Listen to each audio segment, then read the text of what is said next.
السلام عليكم متابعينا الكرام على قناة الكرة معلم. المغرب تسعى اليوم إلى كتابة تاريخ جديد لها في بطولة كأس العالم قطر 2022 حينما تواجه فرنسا في إطار مباراة الدور قبل النهائي من بطولة كأس العالم قطر 2022. المغرب تأهلت إلى هذا الدور بعدما أطاحت بالبرتغال في ربع النهائي ومن قبل إسبانيا بركلات الترجيح. وكانت المغرب قد تصدرت المجموعة السادسة برصيد 7 نقاط، والتي ضمت منتخبات كرواتيا بلجيكا وكندا، حيث تعادلت مع كرواتيا في الجولة الأولى بدون أهداف، ثم حققت الفوز على بلجيكا بهدفين نظيفين وعلى كندا بهدفين مقابل هدف.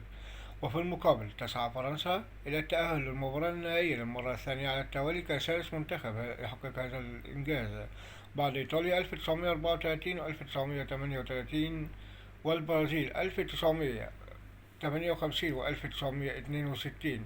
وكانت فرنسا قد تجاوزت إنجلترا في ربع النهائي بهدفين مقابل هدف، ومن قبله بولندا في ثمن النهائي ب3 أهداف مقابل هدف.